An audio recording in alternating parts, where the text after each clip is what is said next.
gracias. Amén. Bueno, vamos a la palabra del Señor, a Marcos, capítulo 3, versículos 7 al 19.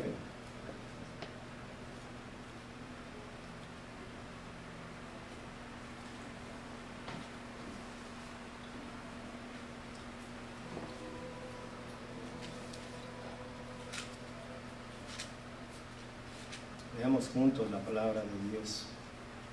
Mas Jesús se retiró al mar con sus discípulos y le siguió gran multitud de Galilea y de Judea, de Jerusalén, de Idumea, del otro lado del Jordán y de los alrededores de Tiro y de Sidón. Oyendo cuán grandes cosas hacía, grandes multitudes vinieron a él. Y dijo a sus discípulos que le tuviesen siempre lista la barca, a causa del gentío, para que no le oprimiesen. Porque había sanado a muchos, de manera que por tocarle, cuantos tenían plagas caían sobre él. Los espíritus inmundos, al verle, se postraban delante de él y daban voces diciendo: tú eres el Hijo de Dios. Mas él les reprendía mucho para que no se descubriesen.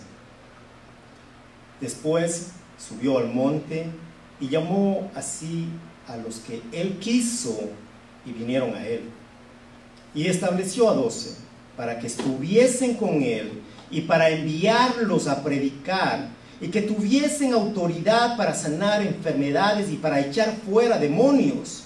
A Simón, a quien puso por sobrenombre Pedro, a Jacobo, hijo de Zebedeo, y a Juan, hermano de Jacobo, a quienes apellidó Boanerges, esto es, hijos del trueno, Andrés, Felipe, Bartolomé, Mateo, Tomás, Jacobo, hijo de Alfeo, Tadeo, Simón el cananista, y Judas Iscariote, el que le entregó, y vinieron a casa.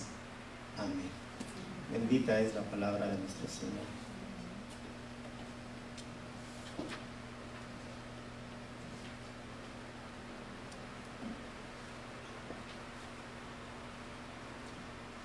Una cita de un autor, E. Bounds, dice: la conducta es lo que hacemos, el carácter es lo que somos. La conducta es la vida visible, el carácter es la vida invisible, oculta, pero que se hace patente por lo que se ve. La conducta externa se ve desde afuera. El carácter interno opera por dentro. En la economía de la gracia, la conducta es hija del carácter. El carácter es la condición del corazón. La conducta es su expresión externa. El carácter es la raíz del árbol, la conducta es el fruto que produce. ¿Cuál es su conducta? La pregunta para hoy. Y que este sermón, la palabra de Dios, nos ayude a meditar, a recapacitar y a ver cuál es nuestra conducta. Todo lo que nosotros hacemos, todo lo que tú hagas, va a reflejar un carácter divino o un carácter terrenal. ¿Cuál es la conducta de Jesús? ¿Qué refleja la conducta del Maestro, del Mesías? Pues vamos a ver. El título de este sermón: lo divino prevalece, lo terrenal se desvanece. Una vez más, lo divino, lo de Dios prevalece, mas lo terrenal se desvanece. ¿Qué queremos decir? Que se acaba, que aquí se termina, pero lo de Dios es eterno. Dos puntos que vamos a ver en este sermón. Primero, la diferencia entre el propósito divino del terrenal. Aquí también vamos a ver cuáles son los beneficios del reino de Dios y cuál es el perjuicio o daño que causa el engaño, las artimañas del enemigo.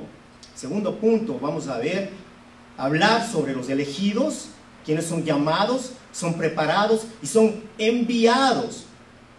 Ahí vamos a ver a quiénes Dios elige. ¿Hay algún requisito? ¿Por qué los llama? ¿Cómo los prepara y a dónde los envía? Marcos, estamos en el Evangelio de Marcos. Marcos nos viene relatando sobre la fama de Jesús, la cual se había difundido por todos los pueblos, por todas las ciudades, que venían multitudes buscándole al Señor, buscando sanidad, buscando liberación. Todo el que se acercaba a Jesús era sanado, y de todo tipo de enfermedad, nos dice la palabra. Igual los que estaban poseídos por espíritus diabólicos caían ante los pies de Dios, reconociendo que era el Hijo de Dios. Pero dice la Escritura que Jesús los mandaba a callar, porque Jesús no necesitaba que los demonios den testimonio de Él, de quién es Él. Estos demonios, ángeles caídos, que en un determinado tiempo servían al Dios Altísimo, y por eso saben quién es Él, lo conocen. ¿En dónde estaba Jesús? Pues recordemos, Capernaum era el centro, lo dicen, de operaciones de Jesús. ¿En dónde estaba Él? Alrededor de Galilea. Isaías lo había profetizado sobre este lugar en donde estaba Jesús, sobre este lugar de Capernaum. Isaías 9:1 dice: mas no habrá siempre oscuridad para la que está ahora en angustia, como estaba este lugar antes de la llegada de Jesús. Recuerde, llegó Juan a anunciar su venida, a preparar esos corazones duros. Sí, para la que está ahora en angustia, tal como la aflicción que le vino en el tiempo que livianamente tocaron la primera vez a la tierra de Zabulón y a la tierra de Neftalí. Pues al fin llegará de gloria el camino del mar, pues al fin llenará de gloria el camino del mar. Llenará de gloria. ¿Cómo lo va a llenar de gloria? El camino del mar, de aquel lado del Jordán, en Galilea de los gentiles. El pueblo que andaba en tinieblas, Isaías está profetizando cómo iba a estar este pueblo. En tinieblas vio gran luz. ¿Qué luz vio? ¿Quién llegó? ¿Quién estaba ahí? El Mesías, Cristo Jesús. Andaban en tinieblas y vio gran luz. Los que moraban en tierra de sombra de muerte, luz resplandeció sobre ellos. Jesús ya había mostrado su poder sobre la enfermedad, ahora sobre los poderes del mal. Los espíritus controlaban a aquellas personas, y cuando se acercaban, se postraban ante Jesús. Muy importante. Caían ante la presencia de Jesús. No podemos confundir que ellos estaban adorando al decirle: tú eres el Hijo de Dios. El rato que ellos caían, no caían postrándose en adoración al Rey Altísimo. Eso no era. Ellos caían en humillación ante la presencia de Él, reconociendo que Él era superior, que su poder era superior. Declararon que Jesús era el Hijo de Dios. Una confesión pública que hasta ese momento solo lo había hecho el Padre, el Dios Altísimo, en el momento de su bautizo. El único. Y ahora lo están haciendo ellos, y por eso Dios los manda a callar. Los gritos de ellos son de angustia, de desesperación, de incapacidad, porque su poder es mayor. Otros decían: has venido a destruirnos, eres el Hijo de Dios. Reconocían, caían humillados ante su presencia. Humillados, frustrados, impotentes. El reconocimiento de este poder superior de Jesús al sanar, al sacar fuera demonios, el poder mayor que el de Satanás, ese poder era el fruto de su identidad divina, de quién es Él. Lo reprende, los manda a callar. Es una evidencia clara, muy clara, quién es Él. Jesús, Él quiere evitar que los demonios le den a conocer. Pero también Él quiere evitar que la gente simplemente lo relacione solamente con sus milagros y con el exorcismo. Aún es necesario que Él desarrolle ese ministerio de la proclamación y de la enseñanza, y sobre todo del conocimiento de la cruz y de la resurrección, para que puedan entender plenamente su identidad y su ministerio entre todos estos hombres que están presentes. Jesús es Dios. Él no necesitaba de nadie, no necesitaba ni la ayuda ni la dirección. Se reveló a su pueblo de una manera progresiva quién es Dios, desde Génesis hasta Apocalipsis. Él es el Shaddai de su pueblo, el Dios todopoderoso, tanto para los de linaje como para los adoptados. Es el Dios todopoderoso. El trabajo de Jesús era arduo. Temprano estaba orando, estaba separado. Por horas. La Escritura nos dice que noche entera pasaba orando. Luego estaba en la sinagoga enseñando. Estaba en las casas sanando, compartiendo la palabra. Estaba a orillas del mar. En todo lugar Jesús predicaba la palabra. Además de eso, Él conocía las necesidades de todos aquellos que venían. Y Jesús actuaba de acuerdo a la necesidad. Los sanaba, los daba libertad, los alimentaba. Hasta altas horas de la noche, Jesús estaba activo. En los versículos paralelos del Evangelio de Lucas 6:19 dice: y toda la gente procuraba tocarle, porque poder salía de él y sanaba a todos. Poder salía de Jesús. Cada evangelio tiene detalles muy interesantes que nos ayudan a entender el mensaje del Señor. Toda la gente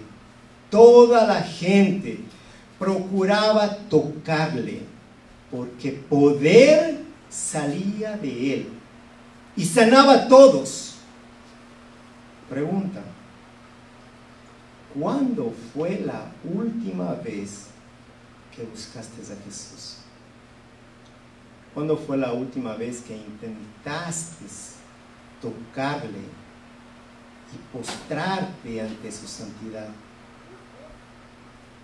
Todos necesitamos postrarnos ante su presencia para que nuestras manos sean limpias, para que nuestros corazones sean purificados, y así podamos subir a su monte santo y disfrutar de sus gloriosas riquezas y de todos sus beneficios. Lo dice el salmista en el capítulo 24, versículo 3. ¿Quién subirá al monte de Jehová? ¿Y quién estará en su lugar santo? El limpio de manos y puro de corazón, el que no ha elevado su alma a cosas vanas, ni ha jurado con engaño. Él recibirá bendición de Jehová y justicia del Dios de salvación. Tal es la generación de los que le buscan, de los que buscan su trono, de los que buscan tu rostro, oh Dios de Jehová. La labor de Jesús no era reconocida por estos líderes religiosos. Al contrario, ellos lo rechazaban. Pero no era el propósito de Jesús. ¿Qué? Buscar fama, reconocimiento, el aplauso. Ese no era el propósito. Todo lo contrario. Él quería enseñarles que la fama, que el orgullo lleva a perder el discernimiento espiritual. Una cita de una duquesa: la adulación es una moneda que empobrece al que la recibe. ¿Escuchó? La adulación es una moneda que empobrece al que la recibe. ¿Quién quiere fama? ¿Quién quiere reconocimiento? ¿Que lo estén exaltando? Dice Tácito: la peor especie de enemigos es la de los aduladores. Jesús no buscaba que lo reconozcan, no buscaba que lo aplaudan. Su carácter se refleja en su conducta. Los mandaba a callar. El carácter de un hombre temeroso lo conduce lejos de la adulación. Hay un adorador muy conocido quien rechazó una invitación de las más deseadas para cualquier artista que usted se pueda imaginar. Dijo no. Fue una invitación a una nominación de los Grammys para recibir el mayor de los reconocimientos. ¿Sabe lo que es usted? Nominado, te vamos a dar un Grammy por tus canciones. El reconocimiento del mundo, él lo rechazó. Él no quiso ese reconocimiento. Él no quiere la fama del mundo. Él dijo: no quiero la fama del mundo, no quiero el aplauso del mundo. Mi deseo lo hago para agradar a Dios, nada más. Eso nos muestra un carácter conforme al Señor, un carácter de temor. Ahí está cuál es la actitud del hombre, de este hombre. Y qué bueno que nosotros no busquemos ese reconocimiento. Su conducta nos muestra cómo actuó. No necesito. Esa fue su respuesta. Mucha crítica, porque ¿cómo no va a reconocer? ¿Cómo tú no vas a llegar? Te vamos a entregar un Grammy y dices no. Pero si eso es lo que busca todo artista, sí, el artista, pero no un adorador, no un hijo de Dios. No, lo hace en agradecimiento de lo que Dios ya ha hecho por él. Estos hombres, todo este grupo de religiosos acosaban a Jesús, lo denigraban en todo momento, estaban llenos de cólera, porque no entendían de dónde tenía tanta sabiduría, su conocimiento de la ley, a los doctores, a los estudiosos. ¿Y quién es este? No entendían que Jesús era el Mesías, que Él era su Rey, su Redentor. Quien les hablaba era el Verbo encarnado en cuerpo de hombre. La mente religiosa de ellos, orgullosa, estaba cautiva en su necedad. No podían aceptar que había alguien superior a ellos. No. A pesar de que Juan lo había anunciado a todo el pueblo, fue enviado con ese propósito para anunciarlo, para que preparara sus corazones duros de piedra, pero lo rechazaron, tampoco lo aceptaron. La mentira de los fariseos, la corrupción de los romanos estaba unida, se unieron para atacar a la verdad en base a su odio a Cristo. Pero Juan no fue el único que anunció a Jesús, fue anunciado por los profetas. Mateo relata una profecía de Isaías. Jesús, el siervo elegido de Dios, elegido de Dios. Pero Jesús sabía lo que ellos tenían en mente. Entonces salió de esa región y mucha gente lo siguió. Sanó a todos los enfermos de esa multitud, pero les advirtió que no revelaran quién era Él. Con eso, aquí está. Con eso se cumplió la profecía de Isaías acerca de Él. ¿Por qué Jesús no quería que lo reconocieran como el Hijo de Dios? Porque no era el momento preciso, no era el momento que ellos van a reconocerlo. ¿Por qué? Porque aquí dice: se cumplió la profecía de Isaías acerca de Él. Dice Isaías 9:18, miren a mi siervo, al que he elegido, él es mi amado, quien me complace. Pondré mi espíritu sobre él y proclamará justicia a las naciones. No peleará ni gritará, ni levantará su voz en público. No aplastará la caña más débil, ni apagará una vela que titila. Al final hará que la justicia salga victoriosa, y su nombre será la esperanza de todo el mundo. ¿Qué es lo que estaba haciendo Jesús? ¿Jesús no estaba en contienda con ellos? Isaías, no solamente él, fueron otros profetas también que hablaron sobre él. Pero al parecer los religiosos solo recordaban lo que a ellos pues les convenía. Sus tradiciones tenían mayor influencia en su vida. Ellos estaban muy lejos de la humildad. No conocían la piedad, no conocían la misericordia. Pero sí, ahora estaban agobiados, estaban enfurecidos de todo lo que Jesús hacía. Y necesitaban hacer algo al respecto con este Jesús. Su reputación, su liderazgo estaba en riesgo. Jesús era el centro de atención. Y no solo de su pueblo, sino dice de todos los lugares. Todos los buscaban, todos lo buscaban por distintas razones. Y esto ponía en riesgo el liderazgo de estos sacerdotes, de estos religiosos. Ponía en riesgo su religión, sus enseñanzas, sus rituales, toda su tradición. Escuche este versículo de Lucas, paralelo al que estamos leyendo, Lucas 4:14.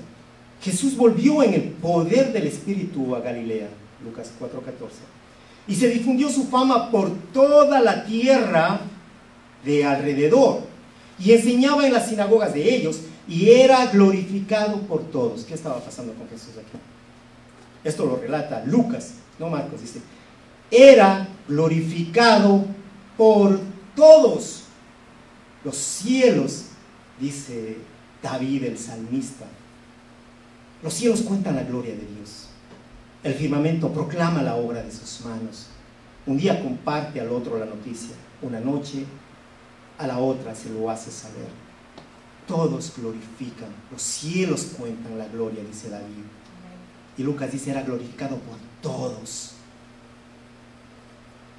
La oposición que Jesús enfrentaba no era solamente ahora con estos líderes religiosos, sino también de las fuerzas del mal. Las diferencias entre el propósito divino del terrenal, ese es el primer punto. Es claro, versículos que leímos del 7 al 12. Los intereses, los propósitos de Jesús son distintos, muy distintos a los de los hombres.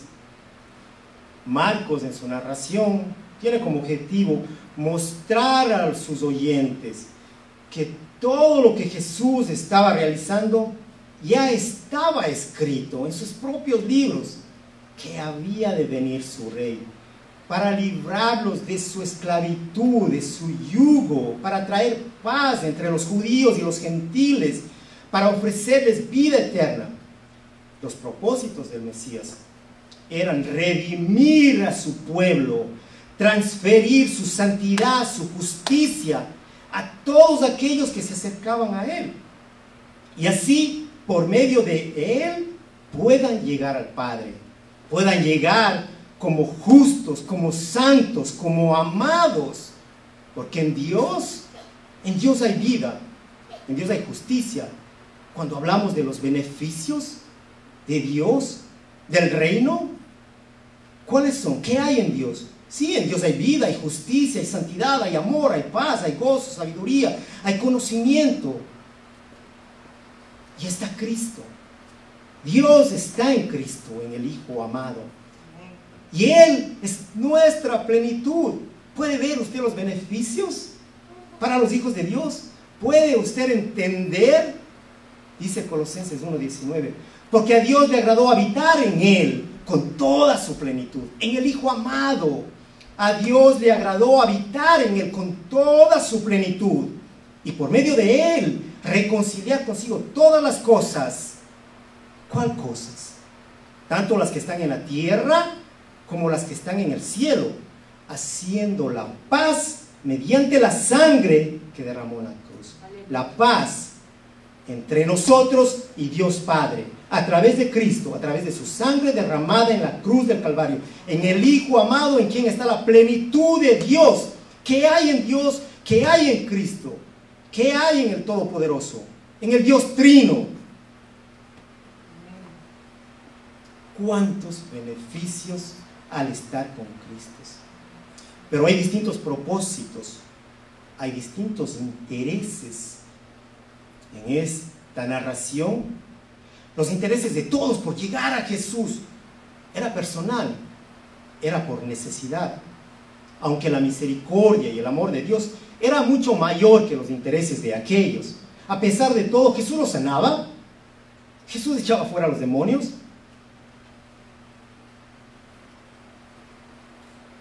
No todos eran sanados. Los que venían a él recibían sanidad, libertad, al igual que hoy en día. No todos son salvos, pero sí los que vienen a él. No todos los que siguen a Jesús creen en él. No porque lo sigan quiere decir que creen en Jesús. No, porque la iglesia está llena de gente. Todos llegan por Jesús, todos siguen a Jesús. Ahora los que siguen a Jesús y no creen en él, dice Juan 3:18, el que cree en él no es condenado, pero el que no cree ya está condenado por no haber creído en el nombre del Hijo unigénito de Dios. Pues todo el que se acerca a él creyendo puede reconocer que es un hijo de Dios, puede reconocerle a él, al Dios Altísimo, que él es el Dios Altísimo, que él tiene el poder para que sus palabras tomen vida y actúen en su voluntad, en su propósito, sobre la enfermedad, sobre los endemoniados, sobre todos los necesitados. El propósito del Mesías, el propósito de Jesús, del Redentor, es mucho mayor. La salvación. Ese es el propósito. Para eso fue enviado el Hijo, para traer salvación. Ahora, por medio de su palabra. Los milagros, las sanidades, las liberaciones, solo eran una confirmación de su deidad. Su palabra en acción. Jesús predica con su vida, sus palabras tienen vida para los que escuchan, ofrece salvación para el alma. ¿Qué es lo que nos ofrece él? Renovación de la mente. ¿Para qué? Para poder aceptar con gozo la divinidad de Cristo y para decirle: Cristo, tú eres todo, tú eres el Todopoderoso, tú eres el Shaddai, para adorarle en agradecimiento, porque ha llegado una mente renovada por su poder, por su palabra. Eran multitudes de distintas regiones que seguían a Jesús. Por lo que habían escuchado, se regó. No había celulares en aquel tiempo, no había internet. Un texto ya llegó a todas las partes del mundo. No, hablaban y se difundió por todos los lugares. Dice que entre las multitudes estaban gente de Judea, de Jerusalén, de Idumea, un término usado por los griegos y los romanos para referirse a los habitantes de Edom. En tiempos de Cristo, los idumeos ocupaban la región palestina del sur de Judea. Ahora, cuando habla de Tiro y Sidón, estas eran ciudades fenicias o cananeas en la costa del Mediterráneo.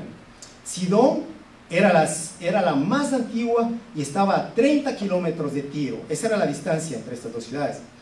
Al crecer la fama de Jesús, pues por su fama se ve el alcance de la reputación de él. Acudieron de todos estos lugares, incluyendo, no eran solamente aldeas, tomen en cuenta que eran países fronterizos. Y algunos, dice la historia, que tuvieron que viajar más de 150 kilómetros, aproximadamente 90 millas, para que usted tenga una idea. De Massapequa, hermano Ever, creo que vive en Massapequa, usted va a caminar de Massapequa hasta Manto. Espero que llegue el día de mañana. Esa era la distancia, Massapequa a Manto. Ahora, espérese, eso es camino plano, ¿no es cierto? Pues un camino plano usted puede caminar 5 millas, pero estamos hablando de regiones montañosas, piedras, lluvia. No va a caminar esa distancia, va a ser mayor. Una caminata aproximada de unas 16, 18 horas, diga 20 horas. ¿Qué caminaban en aquel entonces? Pues si hacemos referencia al día de hoy, pues nosotros podemos tomar nuestro carro, pero ¿estuviéramos dispuestos a manejar unas 5 o 6 horas para ir a recibir una palabra? Creo que no. Si 10 minutos es difícil para muchos, pues eso estaba sucediendo en aquel momento, en aquel instante. Países aledaños llegaban a escuchar.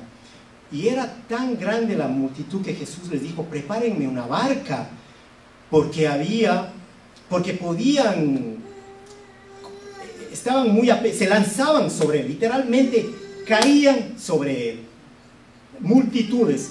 Entonces él estaba listo: téngame la barca lista para apartarme un poquito de la orilla, porque no va a poder predicar. Recordemos que Cristo está caminando como un hombre, como usted y como yo. Les dice a sus discípulos: tengan preparada esta barca. Los milagros que Jesús estaba realizando se cumplieron en aquellos que acudieron a Él. Tomen en cuenta esto: en aquellos que acudieron a Él. El poder para salvar es suficiente.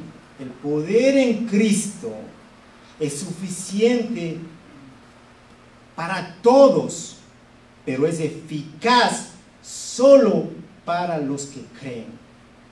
Es eficaz solo para los que creen. Ahora, si nosotros miramos la naturaleza corrupta, degenerada del hombre, el egocentrismo, egoísmo, codicia, tienen como denominador común buscar el beneficio propio en todo lo que está a su alcance y fuera de su alcance. No conocen el término compasión, mucho menos generosidad. Había esto en aquellos fariseos religiosos. ¿Qué hace esta naturaleza corrupta? Aprovecha toda oportunidad que le permita obtener algo para su propio beneficio, y se pasa toda su vida buscando satisfacer hasta los más absurdos deseos y vanidades, a punto que hay ciudades en donde tienen tachos de basura marca Chanel o Gucci. ¿Usted, hermano, va a gastar 10, 15 mil dólares para echar la basura? Bueno, es un deseo absurdo, un capricho, y eso es lo que busca el hombre. Necesito un tigre de Bengala que nadie tiene como mi mascota. Eso es lo que busca el hombre. Hay intereses erróneos, contrarios a los de Cristo, en esa mente, en ese ser humano corrupto, degenerado. Los intereses son siempre para él. Hay un pequeño pueblo llamado Port Jefferson, donde un grupo de personas está aproximadamente a unos, y aquí hablemos de unos 35 minutos, donde un grupo de personas se reúnen todos los días miércoles, temprano, a preparar alimentos, a cocinar, a preparar las mesas, y todos los miércoles sirven alimentos calientes, una comida rica, por lo que he escuchado, muy agradable, a gente, a mendigos, a pobres, gente que no tienen, que viven en la calle. ¿Por qué lo hacen ellos esto? Ellos hacen por amor, podríamos decir, hay compasión por tanta necesidad que se ve, pero lo cierto que pues prestan sus servicios y lo hacen con alegría, con gusto. Le dan su entrada, su plato fuerte y su postre. Y se puede llevar, si se queda con hambre para el día siguiente, llévese, lo que usted quiera. Y llegan muchos. Llegan, no tienen transporte. Recordemos que son gente pobre, indigentes, mendigos. ¿Cómo va a manejar? Pero ya saben. No tienen teléfonos, pero saben, comunican. Hay comida caliente, hay comida caliente. Y vienen de Riverhead, vienen de Bayshore, vienen de Brentwood, vienen de Central Island. Si llegan a comer. ¿Por qué llegan ahí? Porque hay una necesidad que debe ser satisfecha. Hay hambre, porque a lo mejor no comieron 4 o 5 días. Hay necesidad de comer. Y es el lugar donde no son reprochados. ¿Cómo te llamas? Firma aquí. ¿Dónde vives? ¿Dónde trabajas? ¿Qué tienes? ¿Qué carro manejaste? ¿Qué? No hay requisitos. Simplemente llega. ¿Tienes hambre? Llega. Si yo tengo hambre, voy a llegar ahí a comer. Y con gusto me van a dar. Llegan a satisfacer sus necesidades. Hay una necesidad que el ser humano tiene y busca. Ahora, cuando llegan, como dicen muchas veces, siempre hay como un enganche, ¿no? Como un hook, ¿ya? Se trata de hablarles la palabra, pero usted cree que ellos quieren escuchar la palabra ese rato. No, ellos no quieren escuchar la palabra, ellos quieren comer. Dame de comer. Quiero comer y tengo hambre. Comí, estoy lleno, ponme para llevar. Nos vemos el próximo miércoles. Se fue.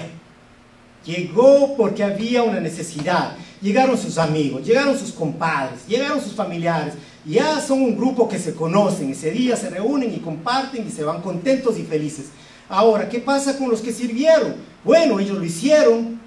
Bueno, digamos, algunos por agradecimiento, ¿no? Agradecimiento a que Dios ha hecho algo por ellos. Y están sirviendo, están ayudando. Sean las razones que sean, están haciéndolo. No están buscando nada a cambio. ¿Qué le puede dar a una persona como ellos? Nada. ¿Qué usted le puede decir? ¿Qué me puedes dar? Nada le puede dar.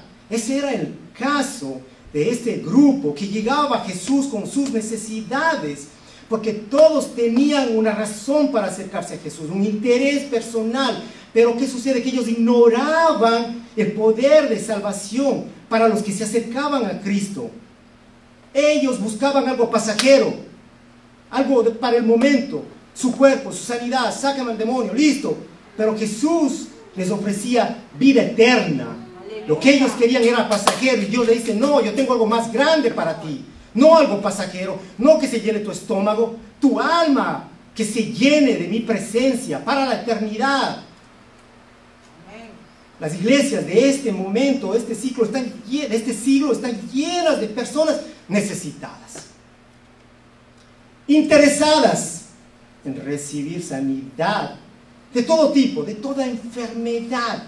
Personas que necesitan empleo, hombres, mujeres que buscan pareja, personas con problemas financieros, conflictos matrimoniales, familiares, laborales, en fin. La iglesia de este siglo lo ha convertido en un departamento de servicio social. Esto sucedió en Capernaum, donde estaba Jesús. Todos acudían con sus necesidades, no para escuchar la palabra de Dios. No, dame de comer. No, sáname, sáname, sáname. No para escuchar la palabra. Estaban más preocupados por su condición física que su condición espiritual. Se ha olvidado para qué fue establecida la iglesia de Dios. Su concepto se ha distorsionado a causa de la falsa enseñanza y la interpretación errónea de la palabra de Dios, interpretada de acuerdo a la necesidad y al deseo de un pecador no arrepentido en medio de multitudes. Así estaban en Capernaum, de todas las aldeas, de países. ¿Y cómo ve usted las iglesias de la prosperidad? Llenas, cientos, miles, porque la palabra ha sido distorsionada. Porque no les interesa escuchar palabra de Dios. Sáname, dame, es lo que les interesa, nada más. Lamentablemente, aquellos líderes son los responsables y culpables de ese engaño. Y un día tendrán que dar cuentas a Dios Altísimo de todos sus actos. Por multitudes son engañados. Olvidaron que Cristo es la cabeza. Olvidaron que Cristo es la cabeza del cuerpo que es la iglesia. Y Él es quien ordena y gobierna sobre ella.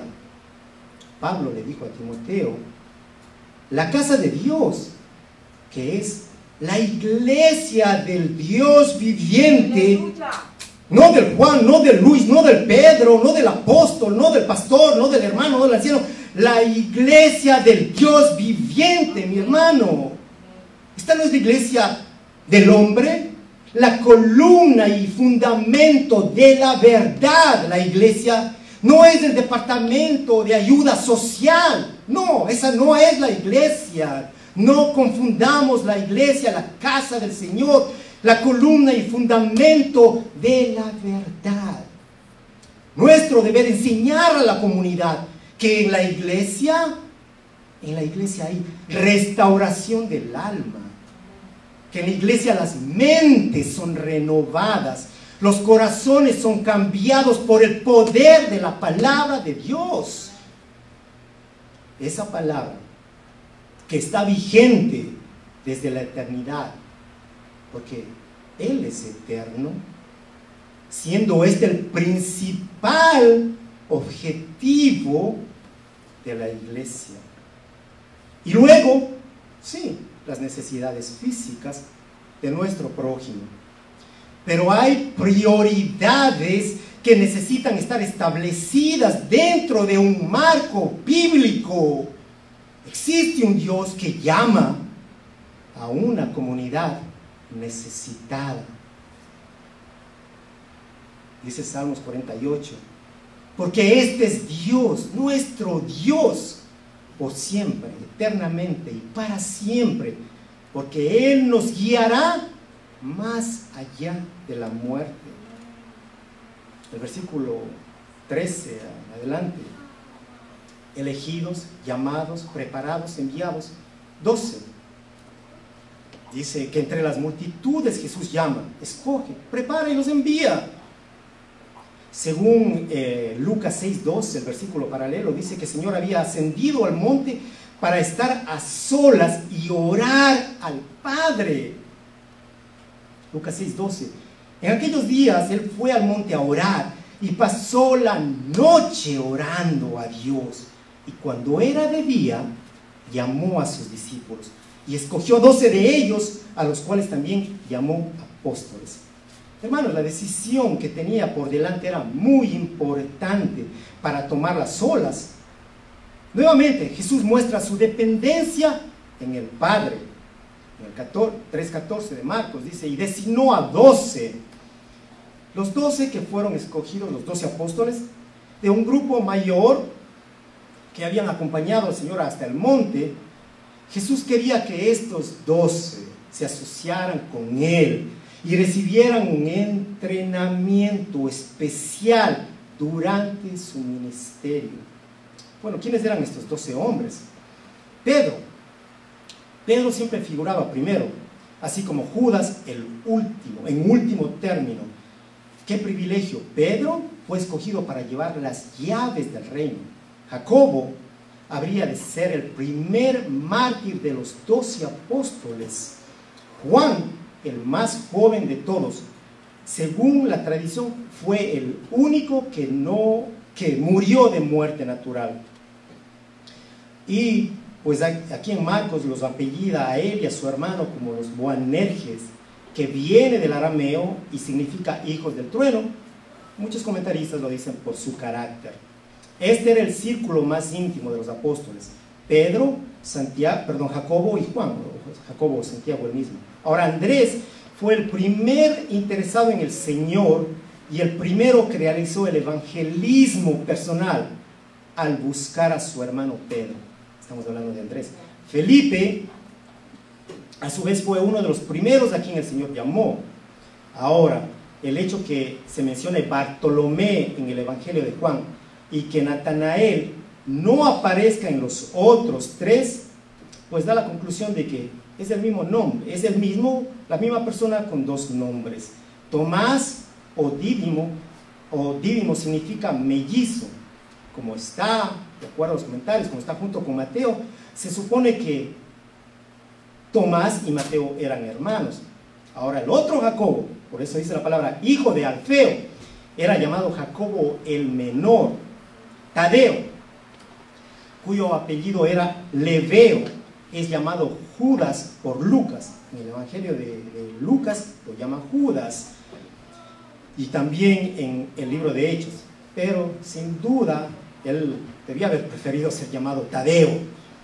Simón, el cananeo o el cananista, había sido miembro, escuche, de un partido nacionalista fanático y extremista, cuyo fin era vencer a los romanos por medio de las armas. Este era Simón.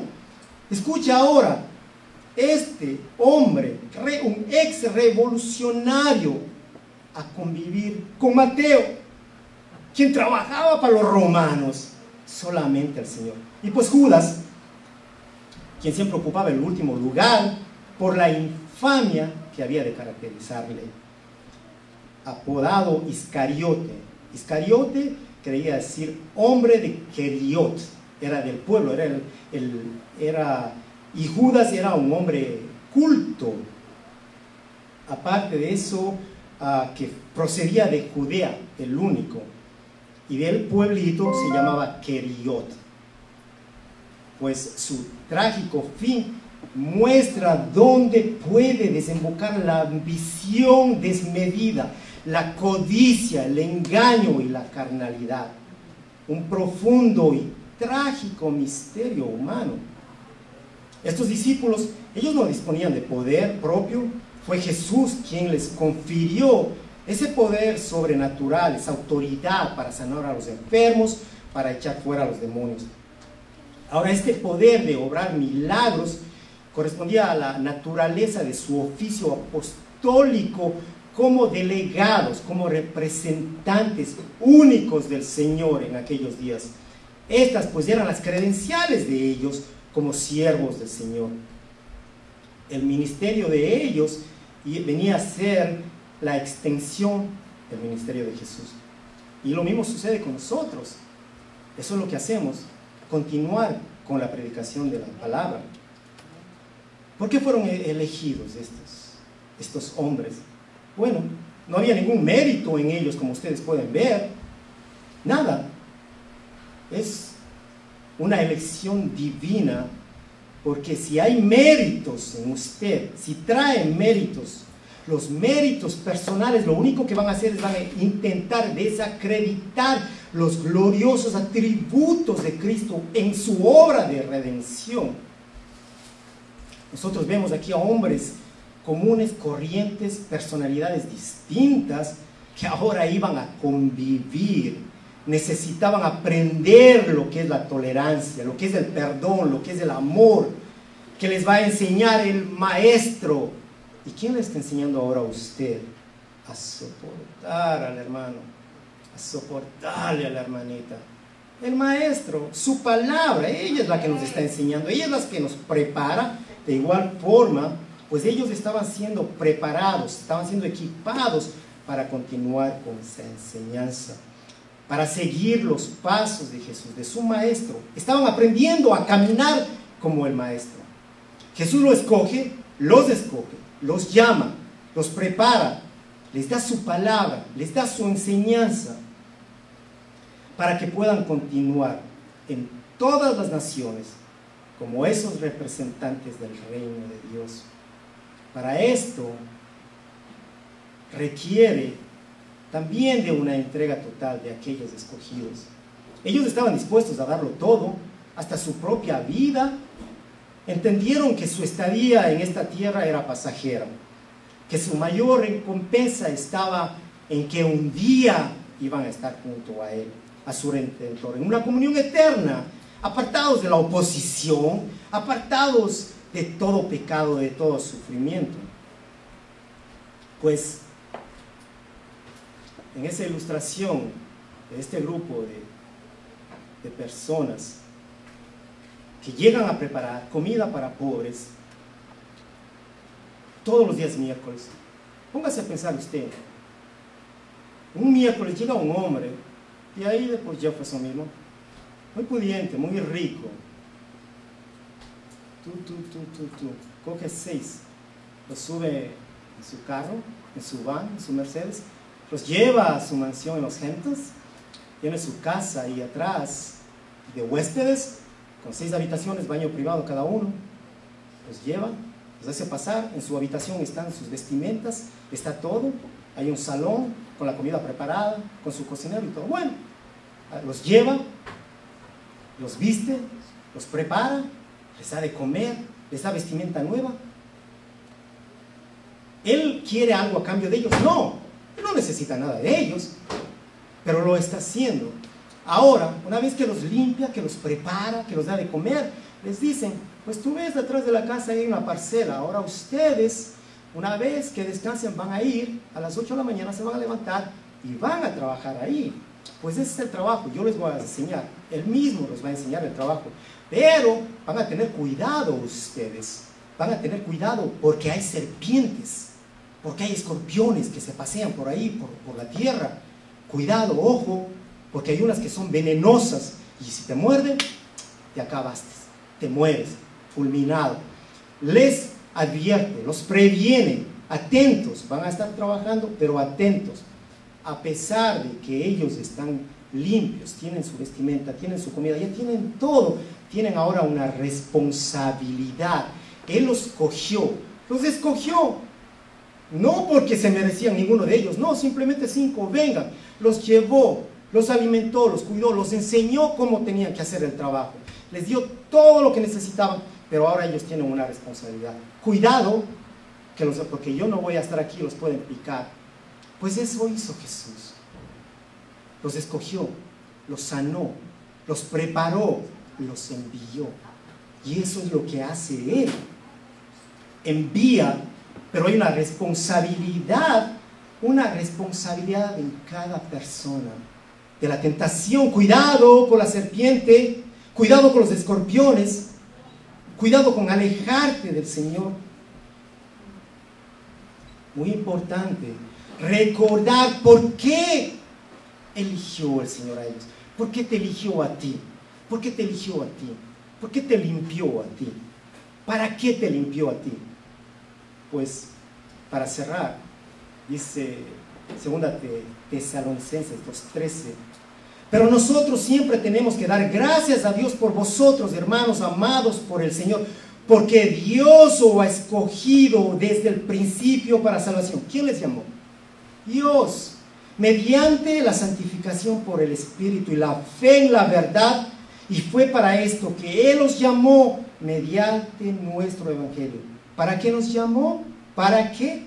Para que alcancéis la gloria de nuestro Señor Jesucristo. Santiago 2:5. Hermanos míos, amados, escuchad. ¿No escogió Dios a los pobres de este mundo para ser ricos? ¿Para qué los escogió? Para ser ricos. ¿Ricos en qué? ¿En bienes materiales? Pero hermano, si no tengo ni un carro ni una bicicleta, ¿cómo tú me vas a decir que soy rico? Esa no es la riqueza que Dios te da. Esa no es la riqueza que el cristiano busca. Ese es el falso evangelio. Ese es el evangelio de la prosperidad. Esa es la verdad cubierta con el engaño. Dice Santiago, hermanos míos, amados, escuchad. ¿No escogió Dios a los pobres de este mundo? A los sabios, a los ricos, no, a los pobres de este mundo, para ser ricos. ¿Ricos en qué? ¿Pero en qué? Ricos en fe y herederos del reino que Él prometió a los que le aman. 2 de Timoteo 1:9. ¿Quién nos ha salvado y nos ha llamado con un llamamiento santo? No según nuestras obras, sino según su propósito. ¿Por qué nos llamó? Porque hay un propósito de Dios. ¿Por nuestros méritos? No, esos nublan la verdad. sino según sus propósitos y según la gracia que nos fue dada en Cristo Jesús desde la eternidad. Damos gracias a Dios por su palabra. No hay mejor oportunidad para darle gracias a Dios y reconocer cuánta necesidad tenemos todos, mucho más aquellos que todavía no conocen de Él. Pues esta es tu oportunidad para reconocer, no como los demonios, por temor, sino por agradecimiento, reconocer que Él ya lo hizo, reconocer que Él fue quien pagó el mayor precio que ni tu hermano puede pagar, ni el dinero del mundo, ni el oro puede pagar, que Él fue muy costoso el precio de tu redención y que ahora está aquí a tu disposición. Con reconocer que has fallado, que has pecado, qué mejor oportunidad para poder venir a sus pies, para poder encontrar la paz que en Él hay. Si no lo conoces, ve a su palabra y conocerás su paz, conocerás las riquezas grandiosas del Salvador. Señor, bendita es tu palabra, Jesús. Ella es bendita, Padre. Padre, cuántos se acercan con intereses contrarios a tus propósitos. Perdónanos, Señor. Perdona a aquellos que llegan a un templo, Señor, por buscar sus propias, por satisfacer solamente sus necesidades físicas, olvidando que la espiritual es mucho más importante. Señor, han olvidado que si buscan de tu reino primeramente, si buscan de ti, Señor, todo va a llegar, todo vendrá por añadidura. No enfocados en qué comeré hoy, qué vestiré hoy, Señor, sino buscando tu bendita palabra que restaure nuestra alma y pueda renovar nuestras mentes confusas por el engaño de Satanás. Señor, Espíritu de Dios, hoy ayúdanos a analizar nuestra conducta, Señor. ¿Qué es lo que has hecho ayer? ¿Qué hiciste la semana pasada? Lo que tú haces va a reflejar tu carácter. Señor, ayúdanos a imitar el carácter de Cristo, a imitar su conducta de piedad y amor, Señor, todo el tiempo buscando la presencia del Padre. Bendito Señor, si estamos aquí es porque tú nos has llamado. Si nos hemos reunido es por tu amor infinito. Qué privilegio estar en la casa de Dios. Qué privilegio el escuchar tu palabra, Señor. Cuánto amor en ti para nosotros. Gracias, Padre, por recordarnos que tú nos llamaste. Gracias por recordarnos que tú nos escogiste, Señor, que tú nos alimentas, que tú nos preparas, Padre. Gracias por recordarnos que eres tú, que a pesar de que un día corrimos por nuestra necesidad, corrimos con intereses opuestos a los tuyos, tú nos llamaste y tú lo hiciste y lo sigues haciendo, preparándonos cada día, cada instante, Señor, ayudándonos a crecer para que podamos llevar mucho fruto, Señor, para que podamos continuar proclamando, Señor, el reino de los cielos, el reino de Dios. Gracias, Padre, por despertarnos hoy. Gracias, Señor, pero que con humildad nosotros caminemos, apartados del orgullo, apartados de la maldad, de la crítica, que caminemos, Señor, de acuerdo a tu palabra. Gracias, Cristo, gracias por hacernos tus hijos, gracias por adoptarnos, gracias, Señor, que tú avives ese deseo de llegar a tu presencia, a verte, a buscarte, a amarte, a tener esa comunión, esa intimidad como una familia, Señor, de los débiles que tú puedas levantar hoy, que los des fuerza. dales la fortaleza que ellos necesitan, Señor. A nuestros hermanos que están débiles, ayúdanos. Gracias, gracias, Padre. Gracias, Cristo Jesús. Gracias, Espíritu de Dios. Gracias por tu hermosa palabra, Señor, y te cantamos, te adoramos a ti en agradecimiento a lo que tú nos has hablado. Juntos, a una voz, queremos exaltarte hoy, Señor, aquí en tu presencia, Señor. Contemplar la hermosura de tu santo